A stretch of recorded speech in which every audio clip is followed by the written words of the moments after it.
இந்த நல்ல சந்தர்ப்பத்தில் ஒன்று கூடி இருக்கின்ற உங்களுடைய சிந்தனையிலும் அந்த நபிமொழியை பதிவு செய்து கொள்ள கடமைப்பட்டிருக்கிறேன். எல்லாம் வல்ல அல்லாஹ் ரப்புல் ஆலமீன் இணை வைத்தலை விட்டும் பித்அத்துகள், அனாச்சாரங்கள், மூட பழக்க வழக்கங்களை விட்டும் அமல்களை அழித்து நாசமாக்கக்கூடிய அனைத்து காரண காரியங்களை விட்டும் உங்களையும் என்னையும், உங்களது குடும்பத்தாரையும் எனது குடும்பத்தாரையும் காப்பாற்றுவதோடு புனிதமிக்க இந்த ரமலானுடைய மாதத்தில் நாம் செய்கின்ற இபாதத்துகளின் கூலியை அல்லாஹ் நிறைவாக அந்த மறுமை நாளில் நமக்கு தந்தருளி அவனுடைய ஏவல் விளக்கல்களை நம்முடைய வாழ்வில் நாம் முழுமையாக பின்பற்றி மரணிக்கின்ற பொழுது முஸ்லீமாகவே மரணித்து மறுமை நாளில் வெற்றி பெறுகின்ற ஒரு கூட்டத்தில் அல்லாஹ் நம் அனைவர்களையும் ஆக்கி அருள் புரிவானாக. அன்பிற்கும் பாசத்திற்கும் உரிய தாய்மார்களே, பெரியோர்களே, சிறப்புமிக்க இந்த ரமலானுடைய மாதத்தில் நிழல் இல்லாத அல்லாஹ்வினுடைய நிழல் மட்டுமே இருக்கக்கூடிய அந்த அரிசனுடைய நிழலில் அந்த மறுமை நாளில் யாரெல்லாம் அதற்கு தகுதியானவர்கள் என்பதை தொடர்ந்து நாம் ஒவ்வொரு தினங்களாக பார்த்து வருகிறோம். நபிகள் நாயகம் ஸல்லல்லாஹு அலைஹி வஸல்லம் அவர்கள் கூறினார்கள், சபஅத்துன் யுதில்லுஹுமுல்லாஹு ஃபீ லில்லிஹி யௌம லா லில்ல இல்லா லில்லுஹு. அல்லாஹ்வினுடைய நிழலை தவிர வேறு நிழல் இல்லாத அந்த மறுமை நாளில் அல்லாஹ் தன்னுடைய நிழலை 7 நபர்களுக்கு அவன் வழங்குகிறான். அதில் முதல் சாரார் அல் இமாமுல் ஆதில், நீதியை நிலைநாட்டும் தலைவர். வஸாபுன் நஸஅ ஃபீ இபாதத்தி ரப்பி, அல்லாஹ்வுடைய வணக்க வழிபாட்டில் ஊறிய இளைஞர் இரண்டாவது மனிதர். வரஜுலுன் கல்புஹு முஅல்லகுன் ஃபில் மசாஜித், அல்லாஹ்வினுடைய பள்ளியோடு தன்னுடைய உள்ளத்தை அதிகம் தொடர்பு வைத்துக் கொண்ட மனிதர் மூன்றாவது சாரார்.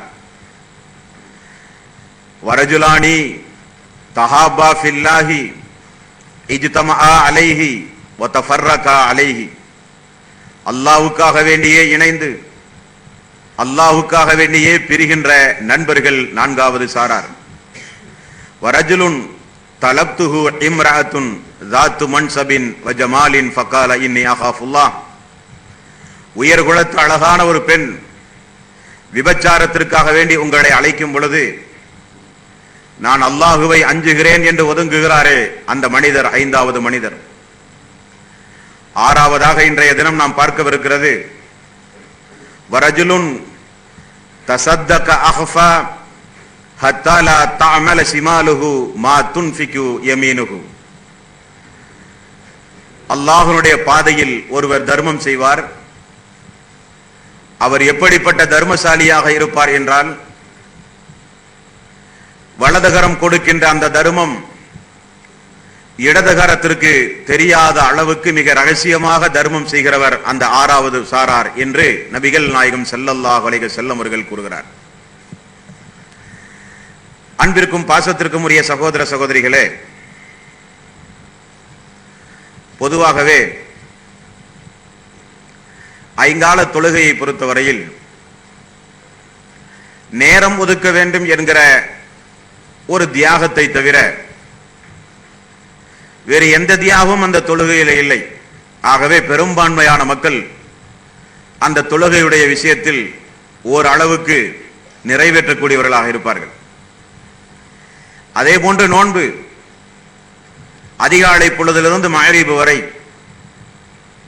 உண்ணாமல் பருகாமல் உணர்வுகளை கட்டுப்படுத்தி இருக்கிற ஒரு தியாகம். இதையும் பெரும்பான்மையான இஸ்லாமிய சமூகம் செய்வதில் ஆச்சரியப்படுவதற்கு ஒன்றுமில்லை. ஆனால் பொருளாதாரத்தை செலவு செய்து செய்கிற இபாதத்துகள் இருக்கின்றதே, அது குறித்து நாம் சரியான ஒரு ஆய்வு செய்வோமேயானால் பெரும்பான்மையான மக்கள் தோற்று போகிற ஒரு இபாதத் பொருளாதாரத்தை கொண்டு செலவு செய்கிற ஒரு இபாதத்.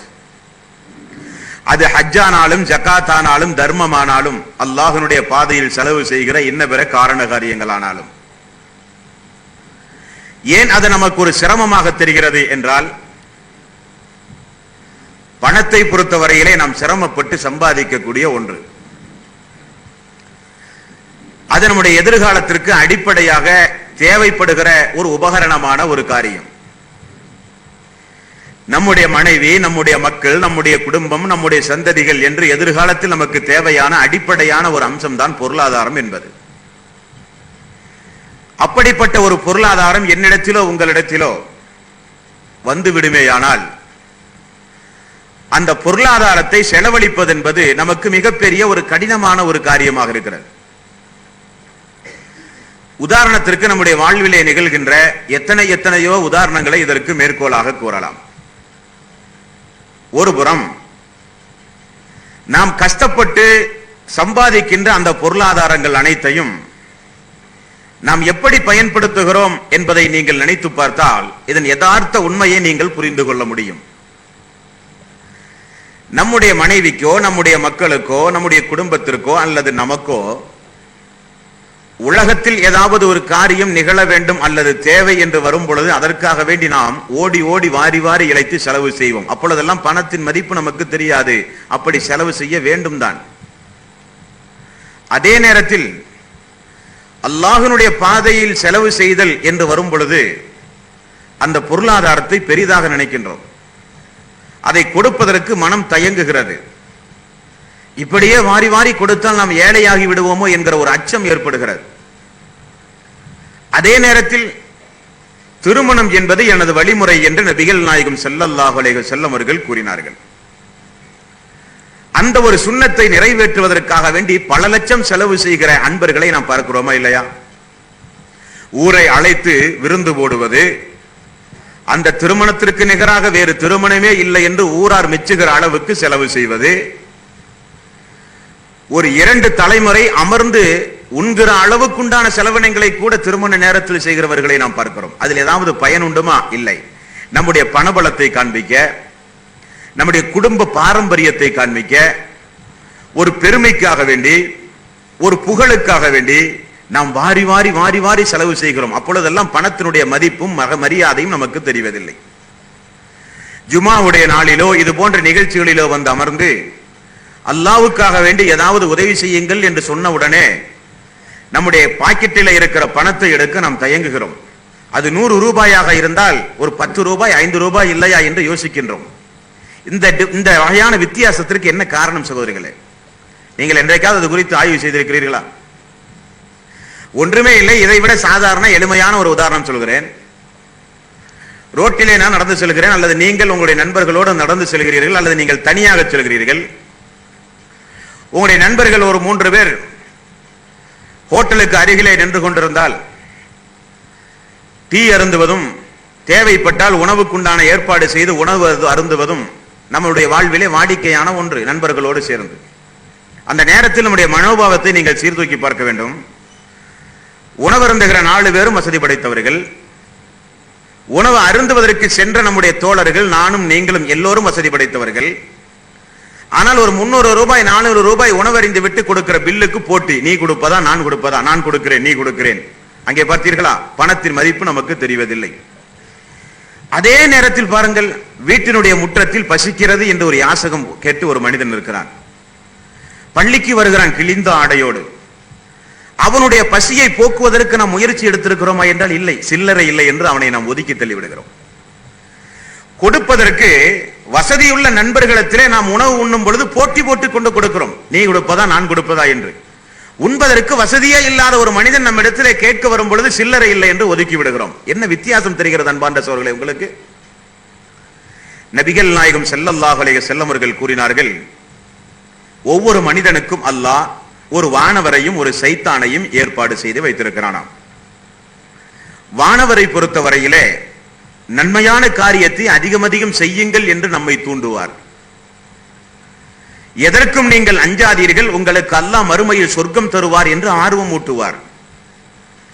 சைத்தானை பொறுத்த வரையிலே நமக்கு பயத்தை உண்டாக்குவான், அது அவனுடைய வாடிக்கை.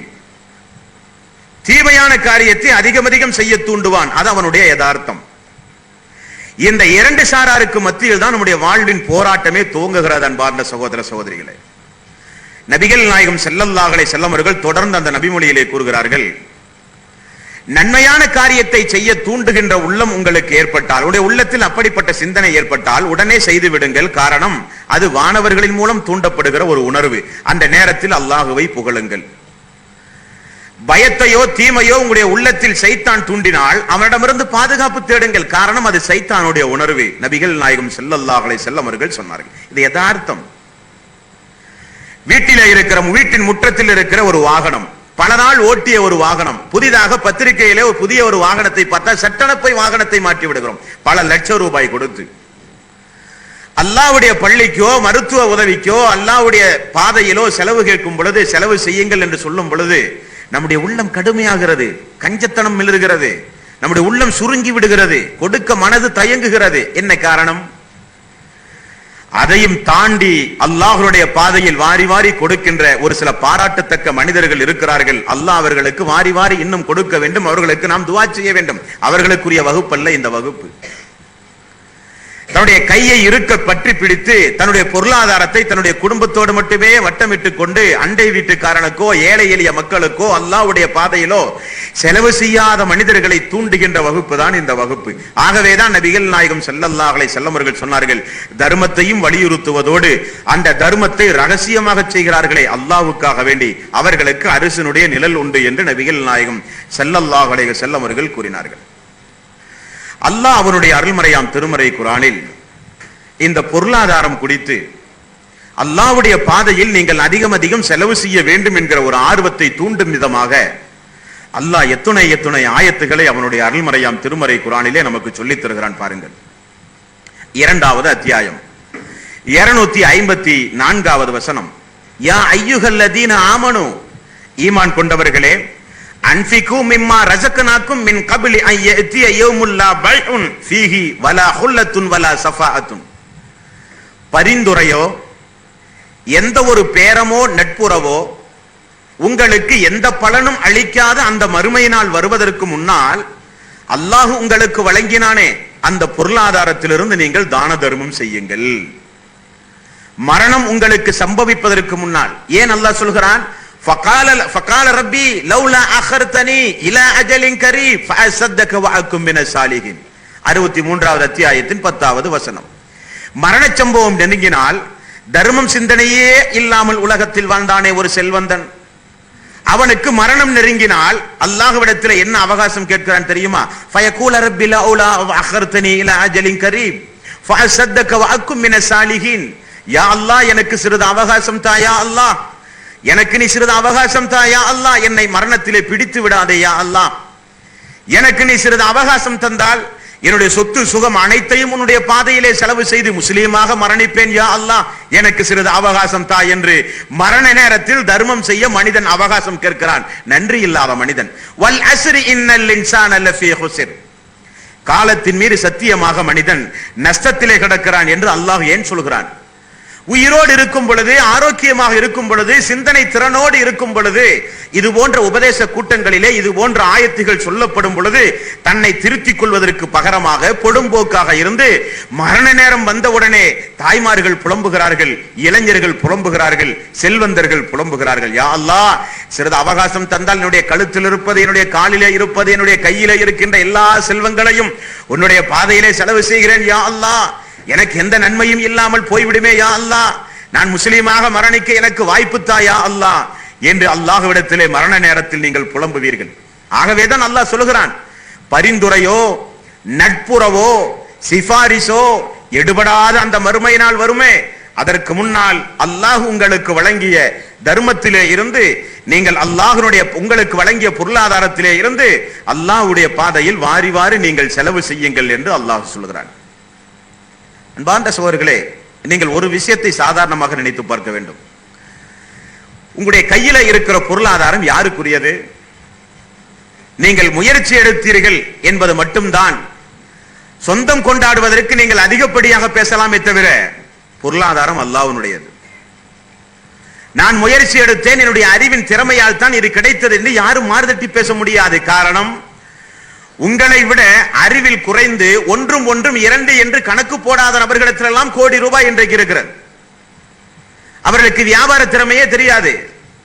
உங்களை விட அறிவில் குறைந்தவர்கள், உங்களை விட கணக்கில் குறைந்தவர்கள், கணக்கு போட தெரியாது. அவரிடத்தில் இன்றைக்கு பல கோடி ரூபாய் எப்படி வந்தது? யார் கொடுத்தார்?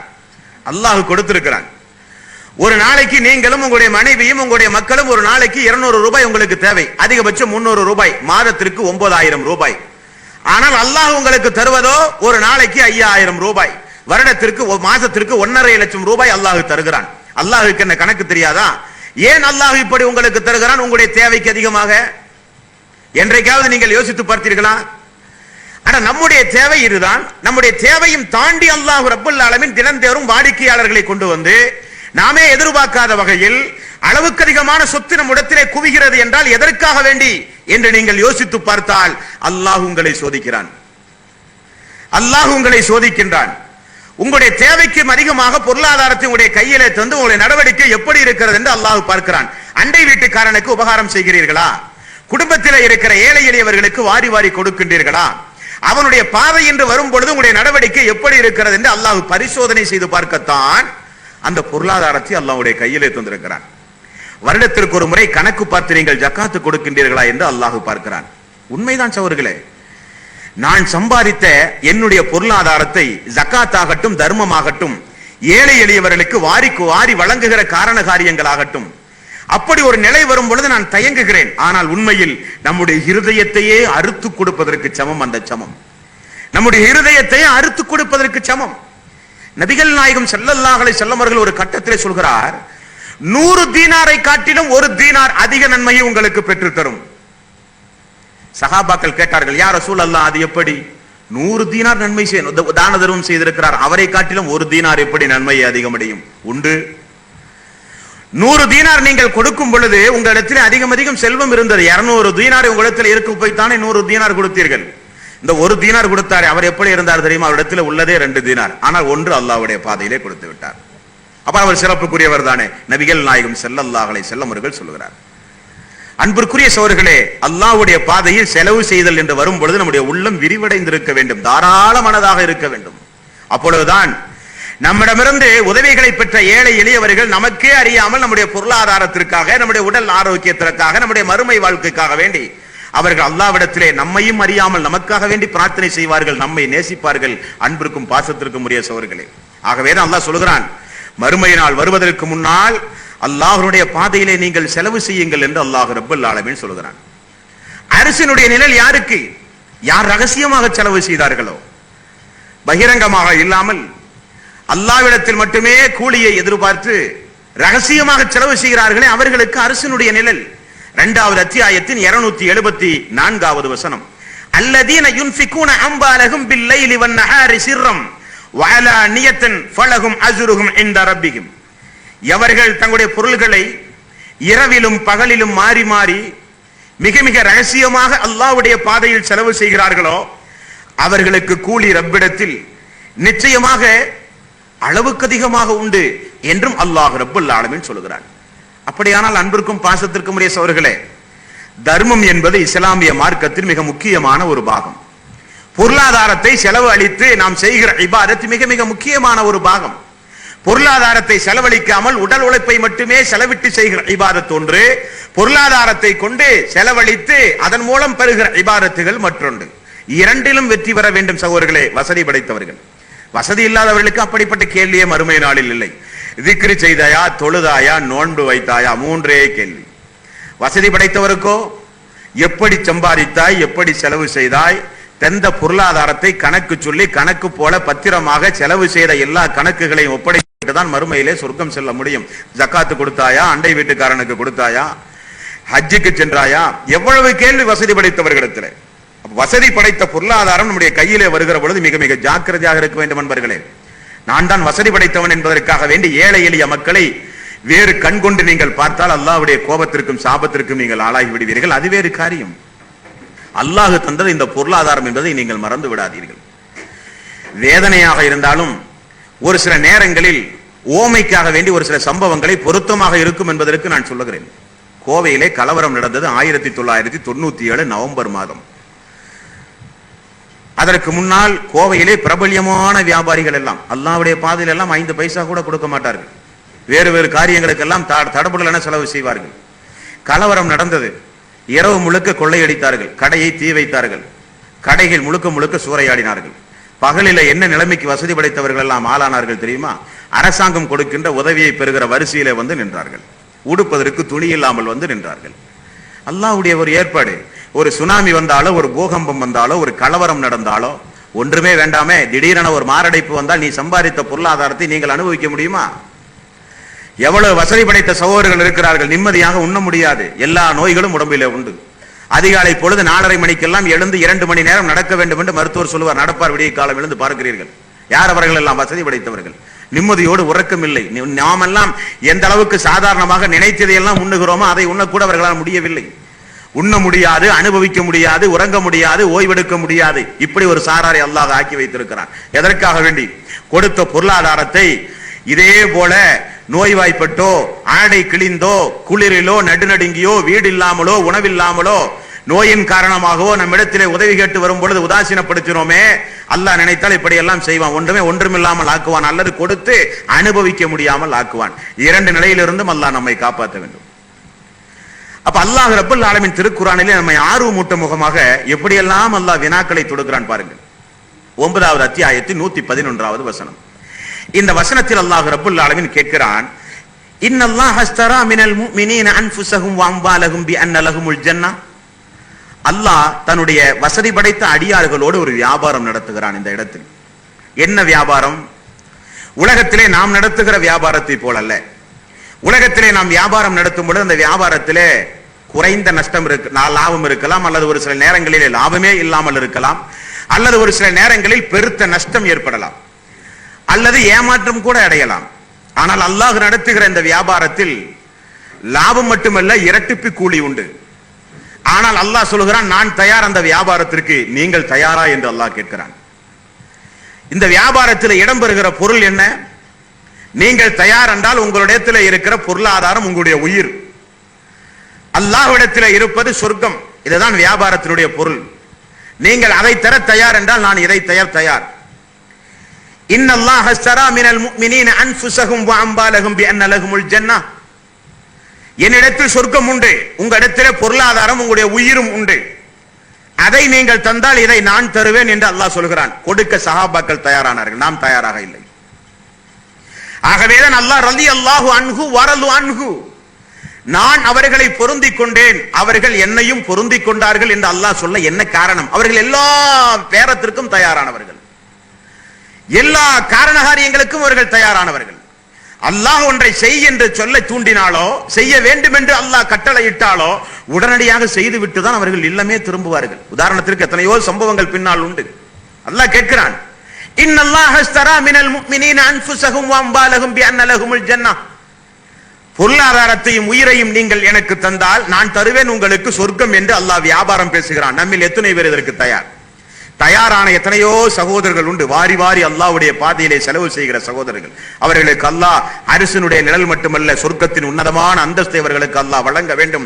அப்படிப்பட்ட நல்லுள்ளம் படைத்தவர்களை இந்த உலகத்தில் அல்லாஹ் அதிகமாக்க வேண்டும். அது வேறு காரியம். அல்லாஹ் கேட்கிறான். 57வது அத்தியாயத்தின் 11வது வசனம். இந்த வசனத்தில் அல்லாஹ் சொல்கிறான், மன் தல்லதி யுக்ரிதுல்லாஹ கர்தன் ஹஸனன் ஃபைலாயிஃபஹு லஹு வலஹு அஜ்ருன் கரீம். அல்லாஹ் கேட்கிறான், வசதி படைத்தவர்களிடத்திலே கேட்கிறான், கொடு கொடு கொடு என்று எத்துணை ஆயத்துக்கள் நிறுத்தி அவர்களை தூண்டினாலும் அவர்கள் சிறிது தயங்குவதை பார்த்து அல்லாஹ் சொல்கிறான், சரி போகட்டும், அல்லாஹ்வாகிய எனக்கு கடன் தருகிறவர் உங்களில் யார்? இந்த இடத்திலே மிகப்பெரிய ஒரு செல்வந்தர் இங்கே வந்து நின்று கொண்டு இங்கிருந்து எனக்கு அந்த எக்மோர் செல்ல வேண்டும், இங்கிருந்து தாம்பரம் செல்ல வேண்டும், ஒரு 1000 ரூபாய் எனக்கு கடன் தாருங்கள், நாளை தருகிறேன் என்றால் நம்ம போட்டி போட்டு கொண்டு கொடுப்போம். காரணம், ஒரு செல்வந்தர், கேட்காதவர் என்றைக்கோ வந்து கேட்கிறார்.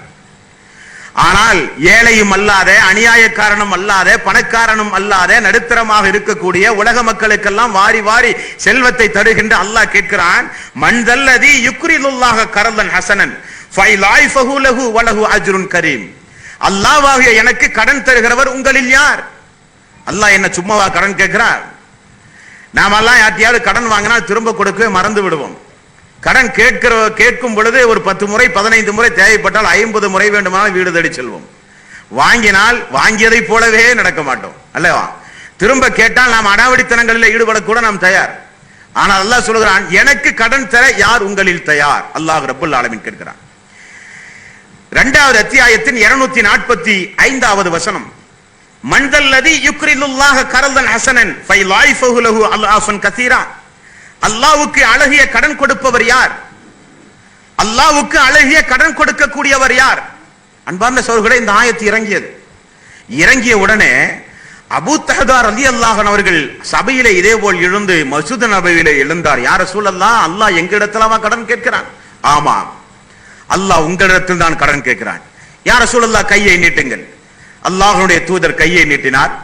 அபூ தஹ்தா ரலியல்லாஹு அன்ஹு அவர்கள் அல்லாஹ்வுடைய தூதருடைய கையை பிடித்து சொன்னார், யா ரசூலல்லாஹ், அல்லாஹ் எங்களிடம் கடன் கேட்டிருக்கிறான். என்னிடத்தில் 600 பேரித்தம் பல மரக்கனிகள் கொண்ட ஒரு தோட்டம் உண்டு. அந்த தோட்டத்தை அல்லாஹ்வுடைய பாதையில் நான் அல்லாஹ்வுக்கு கடன் கொடுத்து விட்டேன் என்றார்.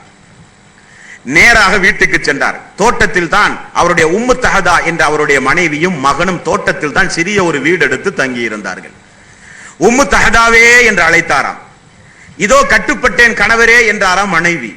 நான் அல்லாஹ் நம்மிடத்திலே கடன் கேட்டிருக்கிறான், ஆகவே நம்முடைய தோட்டத்தை அல்லாஹ்வுடைய பாதையில் நான் கடன் கொடுத்து விட்டேன் என்று சொல்லி மனைவியை அழைத்து கொண்டு சென்று விட்டாராம். நம்மில் எத்தனை பேர் தயார் அல்லாஹ்வுக்கு கடன் கொடுக்க? நம்மில் எத்தனை பேர் தயார் அல்லாஹ்வுக்கு கடன் கொடுக்க? அல்லாஹ் வெறுமனே கேட்கவில்லை. அல்லாஹ் சொல்கிறான், சூரத்துல் பக்ரா 245வது வசனத்தில் அல்லாஹ் ரப்பல் ஆலமீன் சொல்கிறான், நான் நீங்கள் எனக்கு கடன் தந்தால் அதை உங்களுக்கு நான் பன்மடங்காக பெருக்கி தருவேன். என் மீது உங்களுக்கு நம்பிக்கை இல்லையா? நான் என்ன வாக்கு மோசடி செய்யக்கூடியவனா? சொல்வதற்கு நேர் மாறாக நடக்கக்கூடியவனா? நான் தருகிறேன் உங்களுக்கு பன்மடங்காக பெருக்கி என்று சொல்லுகிறான்.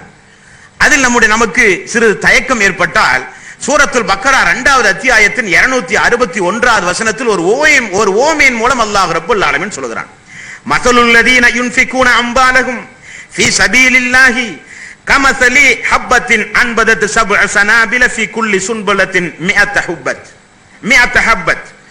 நிச்சயமாக அல்லாஹ்வுடைய பாதையில் யார் கடன் கொடுக்கிறார்களோ அவர்களுக்கு அல்லாஹ் ஒரு ஓமையை சொல்கிறான். எப்படிப்பட்ட ஓமை? ஒரு விவசாயி நிலத்தில் வித்தை பதிக்கின்றதற்கு ஓமையாக சொல்கிறான். ஒரு 7 வித்தை ஒரு விவசாயி விதைக்கின்றார். ஒவ்வொரு வித்திலும் 7 கதிர்கள். 7 கதிர் கொண்ட அந்த வித்தில் ஒவ்வொரு கதிரிலும் 100 தானியங்கள். இப்படி 700 மடங்காக 100 ரூபாய் கொடுத்தால் உங்களுக்கு 700 ரூபாய் தருகிறேன் என்கிறான் அல்லாஹ். போதாதா? ஒரு உதாரணம் சொல்லி அல்லாஹ் ரப்பல் ஆலமீன் சொல்கிறான், உங்களுக்கு நான் 700 ரூபாய் தருகிறேன், 100 ரூபாய் எனக்கு அல்லாஹ்வுடைய பாதையில தாருங்கள் என்று அல்லாஹ் ரப்பல் ஆலமீன் கேட்கிறான். இந்த ஆயத்து இறங்கிய உடனே நபிகள் நாயகம் ஸல்லல்லாஹு அலைஹி வஸல்லம் அவர்கள் சொன்னார்கள், யா அல்லாஹ், என்னுடைய உம்மத் உன்னுடைய பாதையிலே தர்மம் செய்தால் இன்னும் அதிகமாக அவர்களுக்கு கொடியா அல்லாஹ். உடனே ரசூல் ஸல்லல்லாஹு அலைஹி வஸல்லம் அவர்கள் ஒரு துஆ செய்தார்கள். அல்லாஹ் சட்டன ஒரு ஆயத்தை இறக்கினான். 2வது அத்தியாயத்தின் 245வது வசனம், மன்தல்லதி யுக்ரிதுல்லாஹ கர்தன் ஹஸனன் ஃபைலாய்ஃபஹு லஹு அல்ஆஃபன் கஸீரா வல்லாஹு யக்பிது வ யப்சுது வ இலைஹி துர்ஜவுன். 700 அல்ல, அல்லாஹ் பன்மடங்காக இதோ உங்களுக்கு தருகிறான் என்று 2வது ஒரு ஆயத்து இறங்கியது. நபிகள் நாயகம் ஸல்லல்லாஹு அலைஹி வஸல்லம் அவர்கள் மீண்டும் பிரார்த்தனை செய்தார், யா அல்லாஹ், இன்னும் என்னுடைய உம்மத்திற்கு நீ அதிகம் கொடியா அல்லாஹ். 39வது அத்தியாயத்தின் 10வது வசனத்தை அல்லாஹ் இறக்கினான், இன்னமா யுஃபஸ் ஸாபிரூன அஜ்ரஹும் பிகைரி ஹிசாப். இதற்கு பிறகும் யார் பொறுமையோடு இருந்த அந்த சதக்காவில் ஈடுபட்டால் அவர்களுக்கு கணக்கின்றி கூலி கொடுக்கப்படும், கணக்கின்றி கூலி கொடுக்கப்படும். அப்படியாகினும் எனக்கு கடன் தருகிறவர்கள் யார்? அல்லாஹ் கேட்கிறான் வசதி படைத்தவர்களை பார்த்து. அல்லாஹ் கடன் கேட்கிறான் என்றால் என்ன பொருள்? நீங்கள் எல்லாம் தெரிந்த ஒரு நபிமொழிதான். மறுமை நாளில் வசதி படைத்தவர்களை எல்லாம் நிறுத்தி வைத்து அல்லாஹ் கேட்பானாம், ஒவ்வொரு செல்வந்தனை அழைத்து கேட்பானாம், கஞ்சத்தனமாக கருமித்தனமாக தன்னுடைய பொருளாதாரத்தை யாருக்கும் செலவு செய்யாத செல்வந்தனை அழைத்து அல்லாஹ் கேட்பானாம், அன்றொரு நாள் உனக்கு ஞாபகம் உண்டா? குளிரான நேரத்தில் கிழிந்த ஆடையோடு உன்னிடத்திலே வந்தேனே, எனக்கு மாற்று ஆடை கேட்டு வந்தேனே, எனக்கு நீ ஆடை தந்தாயா? குளிரிலிருந்து என்னை பாதுகாத்துக் கொள்ள எனக்கு ஒரு போர்வை தந்தாயா என்று அல்லாஹ் கேட்பானாம். செல்வந்தன் கேட்பானாம், யா அல்லாஹ், நீதான் தேவையற்றவன் ஆயிற்றே, நீ எப்பொழுது என்னிடத்திலே வந்து கேட்டாயா அல்லாஹ் என்று அந்த செல்வந்தன் கேட்பானாம். அல்லாஹ் சொல்வானாம், அந்த ஒரு நாள் என்னுடைய அடியான் வந்தானே என்று நடந்த சம்பவத்தை அல்லாஹ் நினைவுபடுத்துகிறான். ஆமாம் யா அல்லாஹ், வந்தான். அது அவனுக்கு நீ கொடுத்திருந்தால் அது எனக்கு கொடுத்ததற்கு சமம்.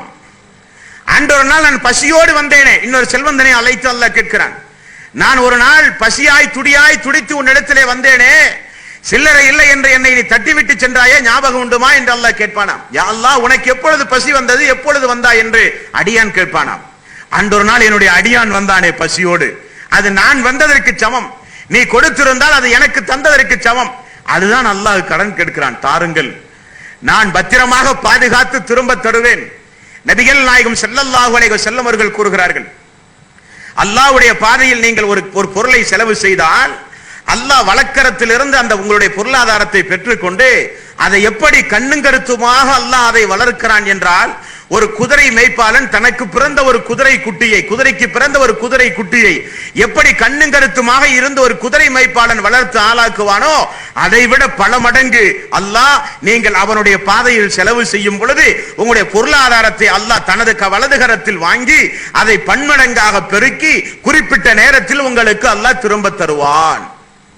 இவ்வளவு ஆர்வம் ஊட்டியும் அல்லாஹ்வுடைய பாதையிலே செலவு செய்யவில்லை என்றால் நாம் எல்லாம் நன்றி உள்ள சகோதர சகோதரிகளா? அன்பார்ந்த சகோதரர், நீங்கள் நினைத்து பாருங்கள், நாம் எல்லாம் எப்படிப்பட்டவர்கள்? நாம் என்ன அந்த அளவுக்கு அல்லாஹ்வுடைய பொருளாதாரத்தை பெற்றுக்கொண்டு ஒரு கஞ்சத்தனமாக கரும்பித்தனமாக அந்த அளவுக்கு நாம் நடந்து என்ன சம்பாதிக்க போகிறோம்? என்ன பலனை அடைய போகிறோம்? மீண்டும் மீண்டும் போனால் 60 வயது 70 வயது என்ன செலவழித்து விட முடியும் உங்களால்? உலகத்தையே சுற்றி வாருங்களேன், தினம்போறும் சென்று செல்வங்களை எல்லாம் அளிக்க முடியுமா? அல்லாஹ் கொடுத்த செல்வங்களை எல்லாம் முடியாது. மிதமெஞ்சிய செல்வங்கள் இருக்கும். சட்டென உயிர் பறிக்கப்பட்டு இறந்து போய்விட்டாலோ, அகால மரணமோ இயற்கையான மரணமோ வந்து நீங்கள் மரணித்து போய்விட்டாலோ, உங்களுடைய செல்வங்களை அனுபவிக்கிறவர்கள் யார்? உங்களுடைய உங்களுடைய தலைமுறை. நீங்களும் அனுபவிக்கவில்லை, இறந்து போய்விட்டீர்கள். சம்பாதிக்கின்ற பொருளாதாரத்தை செலவு செய்யவும் இல்லை அல்லாஹ்வுடைய பாதையில்.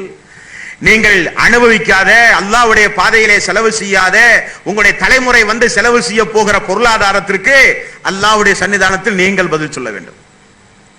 அல்லாஹ்வுடைய சன்னிதானத்தில் நீங்கள் பதில் சொல்ல வேண்டும். 3வது அத்தியாயத்தின் 92வது வசனம். எப்படிப்பட்ட பொருளாதாரத்தை அல்லாஹ்விடத்திலே நீங்கள் செலவு செய்ய வேண்டும் தெரியுமா? லன் தனாலுல் பிர்ர ஹத்தா துன்ஃபிகு மிம்மா துஹிப்புன். அல்லாஹ்வுடைய பாதையில் நீங்கள் செலவு செய்யும் பொழுது நீங்கள் எதை நேசிக்கின்றீர்களோ அதை அல்லாஹ்வுடைய பாதையிலே செலவு செய்யுங்கள் என்று அல்லாஹ் சொல்கிறான். அப்படிப்பட்ட தர்மயாளிகள் நம்முடைய சமூகத்தில் மிக மிக குறைவு. ஜும்மாவுடைய நேரத்தில் வாளியில பணம் போடுவார்கள், பார்த்திருக்கிறீர்களா?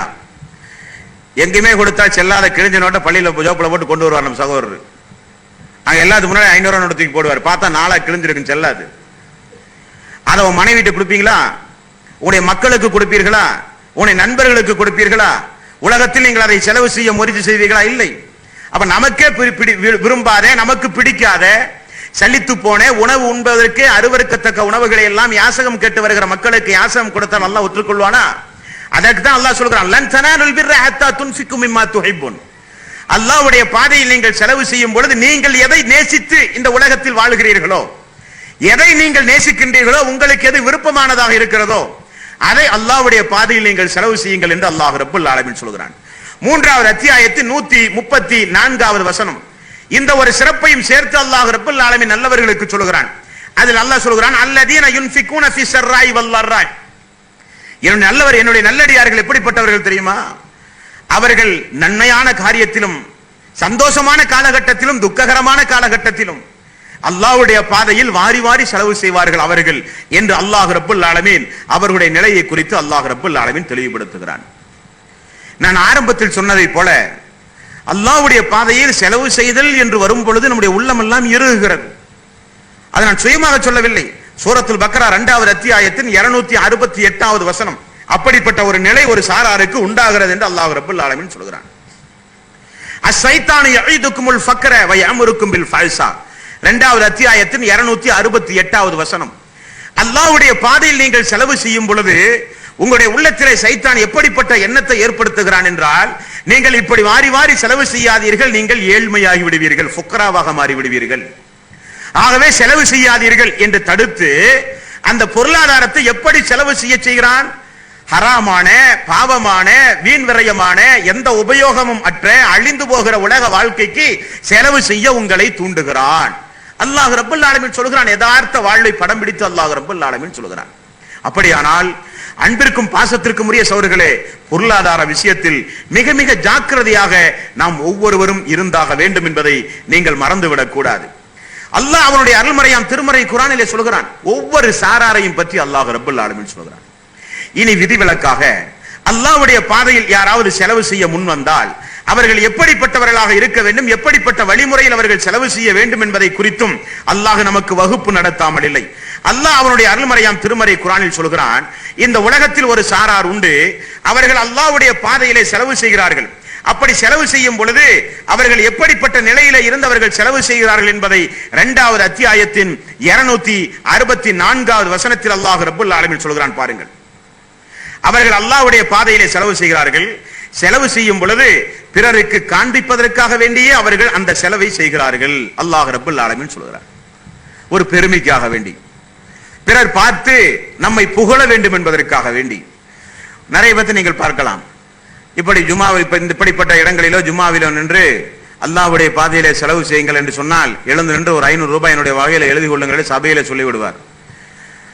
500 ரூபாய் அவரிடமிருந்து வாங்குவதற்கு குறைந்த ஒரு 1000 ரூபாய்க்காவது பெட்ரோல் அடிச்சுட்டு போகணும். கடைக்கு போனா சொல்லுவாரு, மறந்துட்டு வீட்டுல சரட்டை மாத்திட்டு வந்து பாரு, வீட்டுக்கு வாங்க பாரு, வீட்டுக்கு வந்தா சேச்சா கடைக்கு வந்திருக்கலாமான்னு பாரு, கடையில போனா இன்னைக்கு சனிக்கிழமை பேங்க் ஓப்பனிங் டே இல்லை, நான் திங்கக்கிழமை பார்க்கலான்னு பாரு, திங்கக்கிழமை போனா செக்கில் கையெழுத்து போட மறந்துட்டுனானுமா, எப்போ வர்றது செவ்வாய்க்கிழமை வாணுமா, செவ்வாய்க்கிழமை போனா 10 நாள் தள்ளி அந்த செக்கை போடுவான், அந்த செக்கு வாவு சிதம்பரனார் செக்கா பாஸ் ஆகுதாண்டே தெரியாது. இப்படி அளக்களிக்கிறதுலேயே ஒரு சில பேத்துக்கு மிகுந்த ஒரு சந்தோஷம். அல்லாஹ்வுடைய பாதையில் கேட்கிறார்களே, அது அவன் அல்லவா கேட்கிறான், அவனுக்கு உரிமைப்பட்ட பணத்தை அல்லவா கேட்கிறார்கள். நாம் கொடுத்து விட வேண்டுமே, கொடுப்பதற்கு முன்னால் மரணித்து விட்டால் அல்லாஹ்வுடைய பாதையிலே பதில் சொல்ல வேண்டுமே, அல்லாஹ்விடத்திலே மறுமை நாளில் என்கிற அச்சம் கூட கிடையாது. பெருமைக்காக வேண்டி, பகட்டுக்காக வேண்டி அல்லாஹ்வுடைய பாதையில் செலவு செய்கிறவர்களும் உண்டு, அவர்களுக்கெல்லாம் எந்த கூலியும் கிடையாது.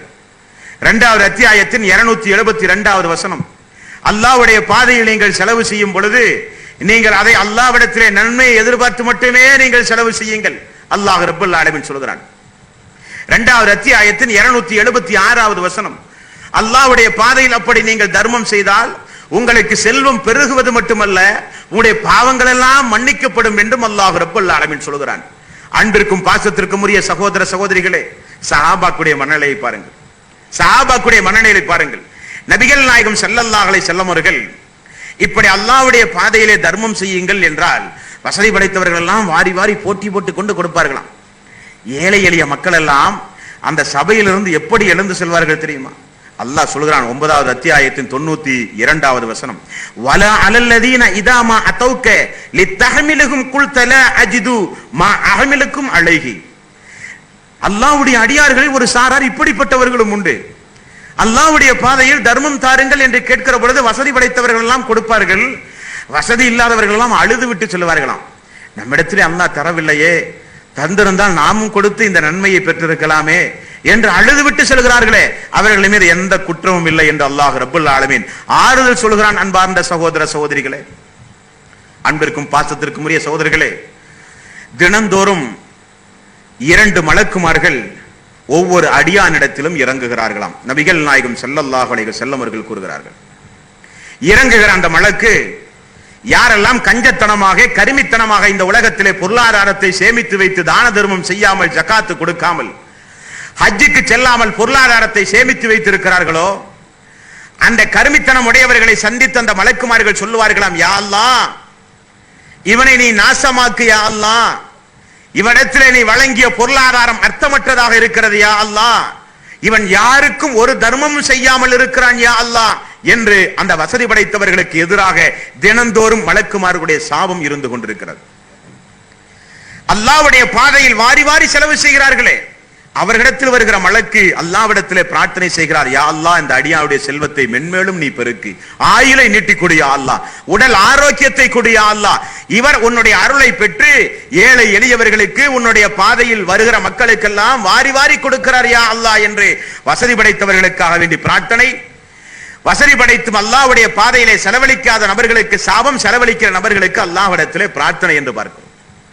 நபிகள் நாயகம் ஸல்லல்லாஹு அலைஹி வஸல்லம் அவர்கள் சொன்னார்கள், 3 பேர்களோடு அல்லாஹ் மறுமை நாளில் பேசவே மாட்டான், பார்க்க மாட்டான், பரிசுத்தப்படுத்த மாட்டான், பாவங்களை தூய்மைப்படுத்தவே மாட்டான். யார் அவர்கள்? ஒன்று, தர்மத்தை சொல்லி காட்டுபவன், அல்லாஹ்வுடைய பாதையில் செலவழித்து அல்லாஹ்வுக்கு கடன் கொடுத்து அந்த கடனை சொல்லி காட்டுகிறவன். அல்லாஹ் விடுவானா? மனிதனுக்கு ஒரு உபகாரம் செய்தாலே சொல்லி காட்டாதே என்று அல்லாஹ் சொல்கிறான். அல்லாஹ்வுடைய பாதையை செலவு செய்வது என்பது அவனுக்கு நீங்கள் கடன் கொடுத்ததை போல, நான் அல்லாஹ்வுக்கு கடன் கொடுத்தேன், அல்லாஹ்வுக்கு கடன் கொடுத்தேன் என்று பெருமை அடித்தான். அல்லாஹ் விடுவானா? உன்னை நான் பார்க்க மாட்டேன் மறுமை நாளில். நான் கொடுத்த பணத்தை எனக்கு கடனாகத்தான் நான் உனக்கு திரும்ப தருவேன், பன்மடங்காக 700 மடங்காக கணக்கின்றி உன்னுடைய பாவங்களை மன்னிப்பேன், பெருக செய்வேன், பொருளாதாரத்தை பத்திரமாக திரும்ப தருவேன் என்றெல்லாம் சொல்லித்தானே வாங்கினேன். ஏன் பெருமை அடித்தாய்? கொடுத்தேன் கொடுத்தேன் என்று ஏன் ஆம்பாவத்தால் பெருமை அடித்தாய்? உன்னை பார்க்க மாட்டேன், நான் உன்னுடைய பாவத்தை நான் மன்னிக்க மாட்டேன், உன்னுடைய கருணை கண் கொண்டு இந்த நாளில் நான் பார்க்க மாட்டேன் என்று அல்லாஹ் மறுமை நாளில் சொல்லிவிடுவான். இரண்டாவது சார் யாரா தெரியுமா? தன்னுடைய கீழாடையை தரையிலே உரசுகின்ற அளவுக்கு ஆடையை அணிந்து நடந்தானே அவன். மூன்றாவது, வாயை எடுத்தாலே பொய் சத்தியம் போட்டு வியாபாரம் செய்கிறவன். வியாபாரம் செய்கிற பொழுது வருகிற வாடிக்கையாளரை ஏமாற்றும் முகமாக பொய் சத்தியம் போடுவது.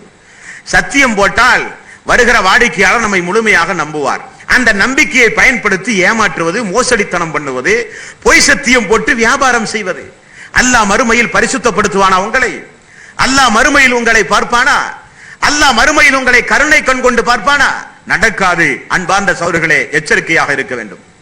நபிகள் நாயகம் ஸல்லல்லாஹு அலைஹி வஸல்லம் அவர்கள் கூறினார்கள், மறுமை நாளில் அல்லாஹ்வுடைய பாதையில் செலவழிக்காத ஒவ்வொரு செல்வந்தனும் எப்படி நிறுத்தப்படுவான் என்றால், அவனுடைய வயிறு மிகப்பெரிய மாளிகை அளவுக்கு அல்லாஹ் மாற்றி விடுவானா. சுப்ஹானல்லாஹ். அவனுடைய வயிறு மிகப்பெரிய ஒரு மாளிகை அளவுக்கு அல்லாஹ் மாற்றி விடுவானாம். நீங்கள் பார்ப்பீர்கள், நபிகள் நாயகம் ஸல்லல்லாஹு அலைஹி வஸல்லம் அவர்கள் சொல்கிறார்கள், நீங்கள் பார்ப்பீர்கள் அந்த மறுமை நாளில் ஒரு செல்வந்தன் கொண்டு வரப்படுவான், ஏழை எளியவர்களுக்கு வாரி வழங்காத செல்வந்தன், அல்லாஹ்வுடைய பாதையில் ஜக்காத்து கொடுக்காத செல்வந்தன், வசதி இருந்தும் ஹஜ்ஜுக்கு செல்லாத செல்வந்தன், ஏழை எளியவர்களுக்கு அண்டை வீட்டாருக்கு பசியோடு வந்தவர்களுக்கு வாரி வாரி கொடுக்காத ஒரு செல்வந்தன். அவனுடைய வீடு, அவனுடைய வயிறு மிகப்பெரிய ஒரு மாளிகை போல அல்லாஹ் மாற்றி விடுவானாம். அவருடைய வயிற்றை நீங்கள் எட்டி பார்த்தால் நீங்கள் பார்த்திராத, கற்பனை கூட செய்திராத மிகப்பெரிய விஷ ஜந்துக்கள் எல்லாம் அவனுடைய வயிற்றிலே அங்கும் இங்குமாக போய்கொண்டே இருக்கும். அவனுடைய கழுத்திலே மிகப்பெரிய ஒரு பாம்பு சுற்றப்பட்டு இருக்கும். அந்த பாம்பு அல்லாஹ் அவனுக்கு தீர்ப்பு சொல்லுகிற வரை அந்த மறுமை நாளில், நான் தான் நீ சேமித்து வைத்த சொத்து, நான் தான் நீ சேமித்து வைத்த நகைகள், நான் தான் நீ சேமித்து வைத்த ஏழை எளியவர்களுக்கு பயன்படாத சொத்து என்று சொல்லி அவனை கடித்துக் கொண்டே இருக்குமா. மறுமை நாளில் நம்முடைய தலைக்கு மேல் சூரியன் கொண்டு வரப்பட்டு அந்த மறுமை நாளில் அல்லாஹ் நம்மை எப்பொழுது விசாரிப்பான், சீக்கிரம் நமக்கு தீர்ப்பு சொல்வான் என்பதே மிகப்பெரிய ஒரு அவல நிலை. அதிலும் கழுத்தில் ஒரு பாம்பு சுற்றப்பட்டு அந்த பாம்பு நம்மை வேதனை செய்கிறது என்றால் அப்படிப்பட்ட ஒரு பொருளாதாரம் நமக்கு தேவையா சகோதரர்களே? தேவையா?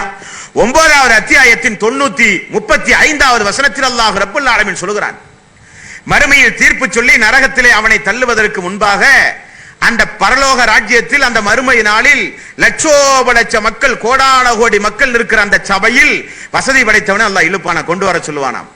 கொண்டு வர சொல்லி அவனிடத்தில் எல்லாம் அவனுடைய பொருளாதாரத்தை எல்லாம் கொண்டு வாங்க நம்பானா. நகையாக, பணமாக, வாகனமாக, வீடாக, சொத்தாக என்னென்னமெல்லாம் உலகத்திலே சேமித்து வைத்து எந்த உபகாரம் இல்லாமல் மரணித்து போனானோ அவருடைய சொத்துக்கள் எல்லாம் கொண்டு வரப்படும். நரக நெருப்பிலே போட்டு காட்சி எடுத்து வாருங்கள் என்று சொல்லப்படும். நரக நெருப்பிலே போட்டு காட்சி கொண்டு வருவார்கள். எல்லா மனிதர்களும் சூழ நின்று பார்க்க அல்லாஹ் ரப்பல் ஆலமீன் நரக நெருப்பிலே தீர்ப்பு சொல்லி அவனை அனுப்புவதற்கு முன்பாக திடலிலே போட்டு கொடுக்கிற தண்டனையை பாருங்கள்.